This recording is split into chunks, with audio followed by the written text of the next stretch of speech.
So hello everyone, greetings of the day. मैं रवि तिवारी। जैसे कि आरआरबी जेई का जो सीबीटी 1 वाला एग्ज़ाम था वो कंप्लीट हो चुका है। तीनों शिफ्ट में पेपर 16, 17, 18 तारीख को कंडक्ट कराए जा चुके हैं। राइट। तो उसी का रिव्यू आज के सेशन में हम लोग डिस्कस करते हैं कि किस तरीके से कौन कौन से पोर्शन से किस तरीके के डिफ़िकल्टी के क्वेश्चन पूछे गए थे और ओवरऑल कट ऑफ कि क्या गुड अटेम्प्ट रहेगा आपका particular subject wise in order to clear the CBT 1 examination. और category wise general category, OBS, ST, SC category के अंडर में कितने मार्क्स आपको स्कोर करने चाहिए आपको सीबीटी 1 क्लियर करने के लिए, ये सारी चीज़ें आज के सेशन में हम लोग एनालाइज करने वाले हैं। RRB JE 2024 CBT 1 examination analysis है ये comprehensive review of exam conducted on December 16, 17 and 18 2024। Examination details. Exam date 16, 17, 18 दिसंबर को हुआ था। सेक्शंस इसमें इंक्लूडेड थे, जैसा कि टेक्निकल पार्ट नहीं था सीबीटी 1 में, केवल और केवल mathematics, general intelligence, general awareness and general science के क्वेश्चन आपसे पूछे गए थे। मैथमेटिक्स सेक्शन के एनालिसिस करें तो डिफ़िकल्टी लेवल तीनों शिफ्ट जो 9 शिफ्ट में पेपर हुए हैं, डिफ़िकल्टी लेवल मैथमेटिक्स का मॉडरेट था। पेपर ओवरऑल लेंदी था। ओवरऑल पेपर के बारे में बात करें तो जितने भी शिफ्ट में पेपर कंडक्ट हुए हैं, स्टूडेंट्स का कहना यह है कि लेंदी पेपर आपको देखने के लिए मिला। एंड मैथमेटिक्स का जो सेक्शन था वो मॉडरेट लेवल पे था, न ज़्यादा इजी था न ज़्यादा टफ था। मॉडरेट लेवल पे क्वेश्चंस आपको देखने के लिए मिले। मैथमेटिक्स सेक्शन के लिए जो गुड अटेम्प्ट होगा आपका 22 to 25 क्वेश्चंस आपका गुड अटेम्प्ट रहने वाला है। अगर आपने 22 से 25 क्वेश्चंस अटेम्प्ट किए मैथमेटिक्स सेक्शन से तो वो एक गुड अटेम्प्ट कहलाएगा। फ्रिक्वेंटली जो रिपीटेड टॉपिक आपको देखने के लिए मिले, ट्रिग्नोमेट्री से 2-3 क्वेश्चंस आपको फ्रिक्वेंटली देखने के लिए मिले सारे शिफ्ट में। प्रॉफिट एंड लॉस से 3-4 क्वेश्चंस देखने के लिए मिले। सिंप्लीफिकेशन से 4 to 5 क्वेश्चंस देखने के लिए मिले। डेटा इंटरप्रिटेशन से 2 to 3 क्वेश्चंस देखने के लिए मिले। और अदर एरिया जो कि रिपीटेडली आपसे पूछे गए, जो कि अलजेब्रा, जियोमेट्री एंड अरिथमेटिक से क्वेश्चंस आपको देखने के लिए मिले। जनरल इंटेलिजेंस का जो सेक्शन है, जनरल इंटेलिजेंस एंड रीजनिंग का, तो इसका difficulty level easy to moderate देखने के लिए मिला। टफ की तरफ नहीं था, इजी टू मॉडरेट हम लोग कह सकते हैं। इसमें good attempt 20 to 22 questions good attempt रहेगा, जिसमें कॉमन क्वेश्चन टाइप जो थे जो कि फ्रिक्वेंटली रिपीट हुए हैं ऑल 9 शिफ्ट्स में, जिसमें लॉजिकल रीजनिंग था, एनालिटिकल रीजनिंग था, सीरीज कंप्लीशन था, कोडिंग एंड डिकोडिंग के क्वेश्चन रिपीटेडली आपको देखने के लिए मिले एंड पजल्स के क्वेश्चंस देखने के लिए मिले। राइट। जो स्टार्टिंग 17 तारीख, 16, 17, 18, 16 तारीख का जो पेपर था उसमें कुछ बच्चों को डिफ़िकल्टी हुई, क्योंकि जो ऑर्गेनाइजिंग कमेटी थी उनको भी डिफ़िकल्टी हुई पेपर पैटर्न को समझने में और सॉफ्टवेयर को रन करने में, क्योंकि कभी कभी प्रॉब्लम्स ये भी आइडेंटिफाई हुआ कि स्क्रीन ऑटोमेटिकली ऑफ हो जा रहा था, जिसके कारण कुछ बच्चों को इस पर डिफ़िकल्टी हुई, जो कि नेक्स्ट डेट से 17 तारीख से सारी चीज़ें बैलेंस्ड रही। जनरल अवेयरनेस का जो एनालिसिस है, डिफ़िकल्टी लेवल इसकी बात करें तो इजी टू मॉडरेट रहा।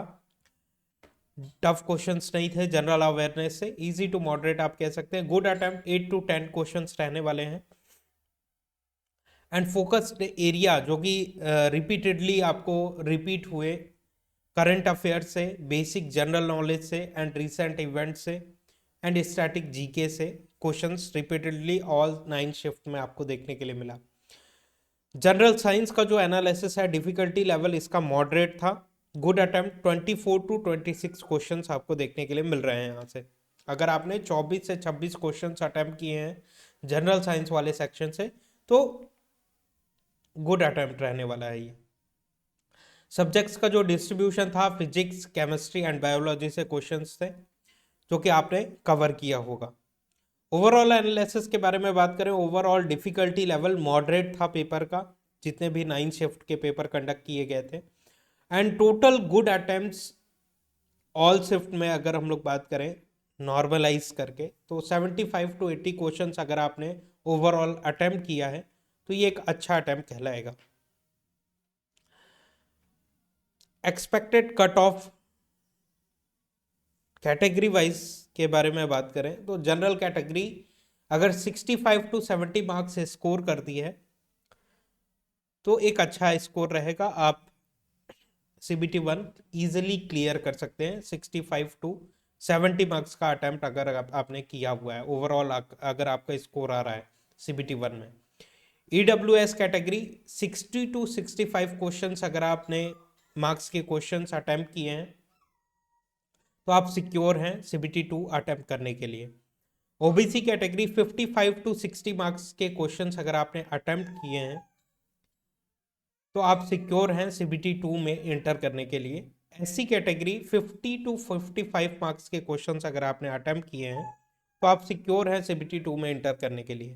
ST कैटेगरी 45 टू 50 मार्क्स के क्वेश्चंस अगर आपने अटेम्प्ट किए हैं तो आप सिक्योर हैं CBT 2 में इंटर करने के लिए।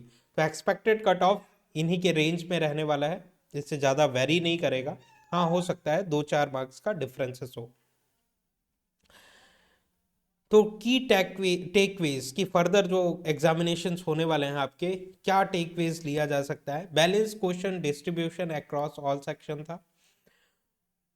कुछ शिफ्ट में ये भी देखने के लिए मिला कि पर्टिकुलरली जैसे कि कैलेंडर से या फिर कोडिंग डिकोडिंग से मल्टीपल क्वेश्चंस आपको देखने के लिए मिले।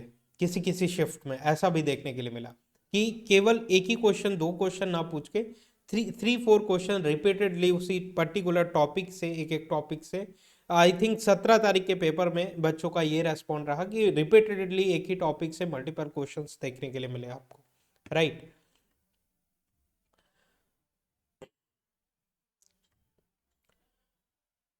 टाइम मैनेजमेंट में आपने अगर ध्यान दिया होगा और पेपर के लेंथीनेस पे ध्यान दिया होगा, आपने गुड अटेम्प्ट किया होगा इतने नंबर ऑफ क्वेश्चंस, तो आप CBT 2 में इंटर करने के लिए तैयार हो जाइए, प्रिपरेशन स्टार्ट कर दीजिए।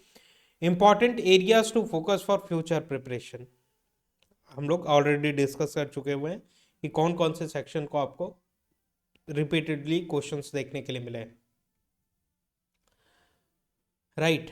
तो best wishes for your preparation, future preparation. CBT 2 के लिए प्रिपेयर करने के लिए आपको बेस्ट विशेस है, अच्छे से प्रिपेयर करिए। और गेट एकेडमी के जो टीम है CBT 2 में अगर आप एनरोल करते हैं तो इमीडिएट बेसिस पे जितने भी सब्जेक्ट्स हैं वो सारे के सारे सब्जेक्ट्स के वीडियो लेक्चर, जो कि RRB JEE के ऑफिशियल सिलेबस में सब्जेक्ट मेंशन है, इमीडिएट बेसिस पे आफ्टर द इनरोलमेंट आपको प्रोवाइड कर दिए जाएंगे, जिससे आप अपने प्रिपरेशन को अपने अकॉर्डिंग प्लान कर सके। आप किसी भी तरीके का कोई वेट करने की ज़रूरत ना पड़े आपको कि पहले networks and then network complete होने के बाद पावर सिस्टम आ रहा है, देन इलेक्ट्रिकल मशीन आ रहा है। इस तरीके से नहीं, इमीडिएट बेसिस पे जितने भी वीडियो लेक्चर्स हैं RRB JEE के ऑफिशियल सिलेबस में सब्जेक्ट मेंशन है, वो सारे के सारे सब्जेक्ट आपको प्रोवाइड कर दिए जाएंगे, जिससे आप अपने अकॉर्डिंग अपने प्रिपरेशन को प्लान कर सके और CBT 2 में अच्छा स्कोर कर सके, जिससे फाइनल सिलेक्शन तक आप पहुंच सके, राइट। तो गेट एकेडमी का जो कोर्स है ध्यान दीजिएगा उस पर।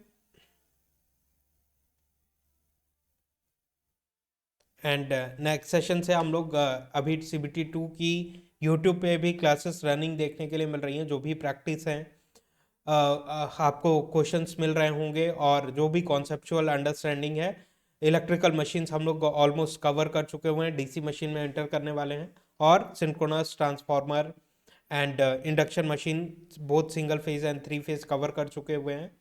कॉन्सेप्चुअल अंडरस्टैंडिंग जो कि बेसिक नीड रहती है क्वेश्चंस को अटेम्प्ट करने के लिए। नेक्स्ट सेशन से हम लोग DC मशीन्स के बारे में कुछ आइडिया क्रिएट करेंगे एंड प्रैक्टिस प्रॉब्लम्स की तरफ आगे बढ़ेंगे, MCQ प्रैक्टिस, राइट। तो thank you very much for this session. कोई भी डाउट होगा तो आप कमेंट सेक्शन में क्लियर कर सकते हैं, और नेक्स्ट सेशन में अगेन हम लोग इलेक्ट्रिकल मशीन्स की तरफ आगे बढ़ेंगे। Thank you.